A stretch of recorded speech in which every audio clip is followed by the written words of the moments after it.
မဲ့ဘယ်လိုခေါ်လဲစောစရာမြစ်ညီလေးကဘယ်တက်ရေးဘယ်တက်ခွင့်မှာတာဝန်ထမ်းဆောင်ခဲ့တာလဲအထူးတက်ရေးမှာထားဆောင်နေတယ်ဘာရတူးနဲ့လဲညီလေးတက်ခွဲမှုတက်ခွဲ3နဲ့ဟုတ်ပြီဟို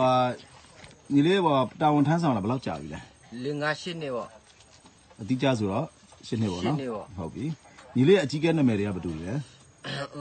ဘိုကျော်တဲ့ပြီးတော့ဘိုဘီဟုတ်ပြီညီ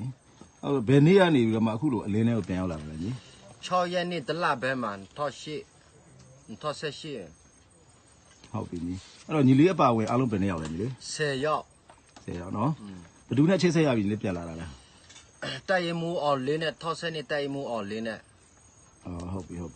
တော့ညီလေးကအခုဘလို့ခံယူချက်နဲ့အခုဒီဘက်ကိုပြန်လာဖို့ဆုံးဖြတ်လိုက်တာလေဆရာတော်ကစစ်ထီတာ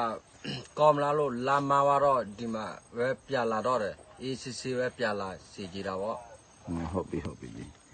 နောက်ပြီးတော့ညီလေးတို့ရောက်တဲ့အချိန်မှာအခုဒီဘက်ကပေါ့နော်သမတော်ပိုင်းဆိုင်ရာရော BGF ရော KNU အဖွဲ့ကပါညီလေးတို့ကိုဘလို့ဆက်ဆံတာရှိလဲACC ပဲဆက်ဆံနေတာနော်နောက်ပြီးတော့အခုတလောသတင်းတွေထွက်နေတယ်ညီလေးတို့ကိုဘောနော် BGF အဖွဲ့တွေရောသမတော်တွေရော KNU ကိုရိုက်ထားတာပေါ့နော်သွားရတော့မရှိတော့ဘူးတဲ့နောက်ပြီးတော့ထောင်ထဲမှာနော်တောင်ကလေးထောင်မှာပို့ထားတယ်လို့အဲ့ဒီပြောတဲ့ပုံကညီလေးတို့ကဘလို့တုတ်ပြန်ခြင်းလဲအဲ့ဒါစောပေါ်လေစော့ရပြောတာအဲ့ဒီစကားတွေကဒီမှာပြလာတာ ACC ပဲသူများဆက်ဆံနေတာပဲဟုတ်ပါပြီညီနောက်ပြီးတော့အခုလိုနေရတာနဲ့ရခင်နေရတာနဲ့ဘယ်လိုကွာခြားချက်တွေရှိလဲညီတပူကြီးကွာခြားချက်ရှိတာပေါ့ဒီမှာတော့ ACC နေရတာပေါ့နောက်ပြီးတော့ညီလေးတို့ရှေ့ဆက်ပြီးတော့ရောဘယ်လိုနေထိုင်ဖို့စီစနာရှိတယ်လေညီကောမမနေထိုင်ချီတယ်ပြီးတော့ကရင်ပြည်နယ်လဲတိုးတက်ချီတာပေါ့ဟုတ်ပါပြီ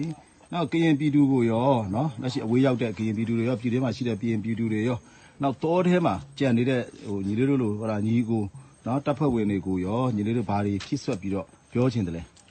သူတို့တွေအကုန်လုံးပြန်လာစီကြတာပေါ့ဒီမှာပြန်လာပြီးတော့ ACC လက်တွဲပြီးတော့ ACC ကရင်ပြည်နယ်လဲတိုးတက်နေရတာပေါ့โอเคညီလေးအခုလိုဖြေကြပြတာကျေးဇူးတင်ပါတယ်ညီလေး